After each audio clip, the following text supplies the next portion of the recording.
स्वर्गवासी हो गए तो घर में गौ माता तो है ही, उसमें तो समस्त रहते इसको देवी देवताओं का वास होता है। इसलिए घर में सबसे पहले गौ माता को प्रणाम करो।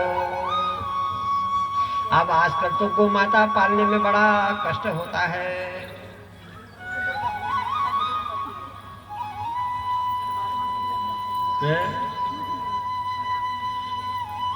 तो फिर मंदिर में तभी प्रणाम करोगे। घर में मंदिर तो होगा, दिया जलता है, बत्ती जलती है, मंदिर बना रखा है, तो उठने के बाद सबसे पहले जो है प्रणाम होना ही चाहिए। और उसके बाद फिर अब वृत्ति के नियम तो बहुत हैं, इतना समय नहीं है, समय थोड़ा सा है, कहने को बात बहुत है बस सज्जनों।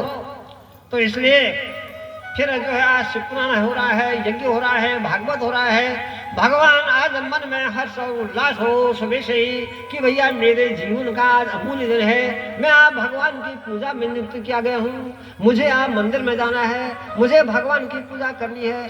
तो जैसे विवाहादि अवसरों पर आप उमंग और उत्साह से भरे रहते हैं, ऐसे ही जो है उमंग और उत्साह से की हुई पूजा ही जो हमको फल देने वाली होती है। अब मन में तो अरे यार मकर जान समान न्यू तारो न जोनो नक माना,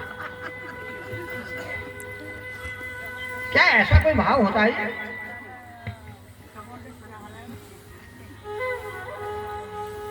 हर्षपूर्वक, उत्साहपूर्वक, उमंग पूर्वक आज मेरा जीवन का अमूल्य क्षण है कि मुझे भगवान की पूजा करने का, कथा सुनने का अवसर मिलेगा।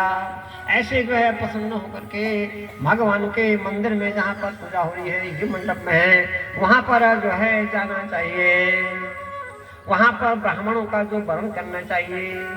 अब इस भगवान शिव की पूजा में 11 ब्राह्मण और नहीं है तो 5 तो तब भी चाहिए। व्यास तो मैंने पहले ही कही गए सबसे श्रेष्ठ स्थान है। उसके बाद दूसरा जो है एक उपव्यास होता है, 2 व्यास होते हैं जो कथा जो भाग इस पुराण का मूल पाठ करते हैं। यह पुस्तक बहुत बड़ी है, कथा में उतना शब्द नहीं कहा जा सकता जितना से वर्णन होता है। कल मैंने कहा 7 संहिताएं हैं, 24,000 श्लोक हैं।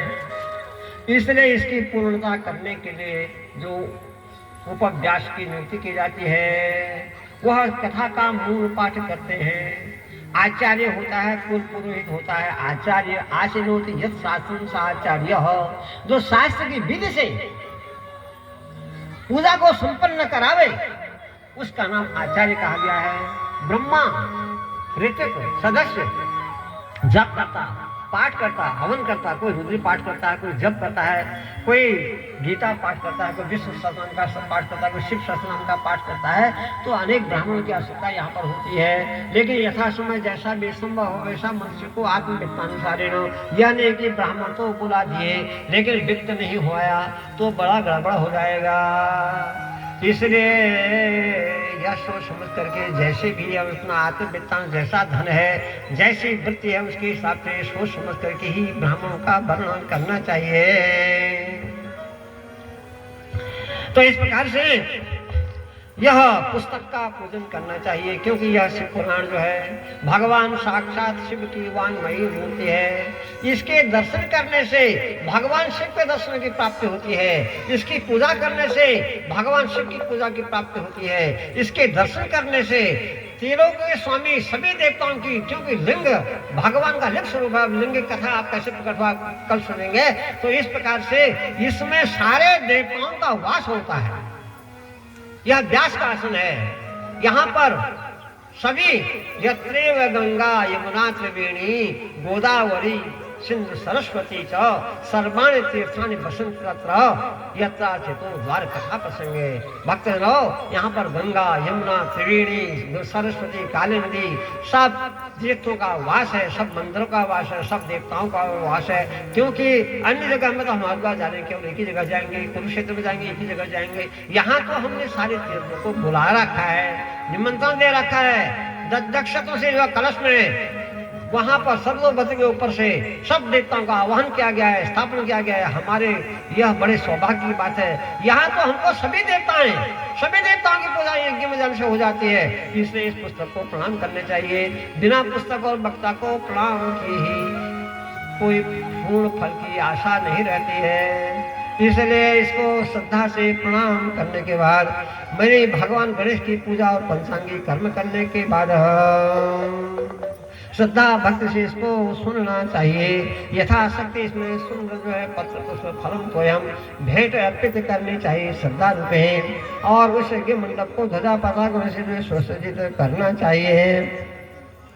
और इस प्रकार से जो मनुष्य प्रातः काल से लेकर के अपराह्न तक, प्रातः काल, मध्याह्न काल, अपराह्न काल तक यह पूजा कथा को करना चाहिए। बीच में कुछ विश्राम भी आवश्यक होता है।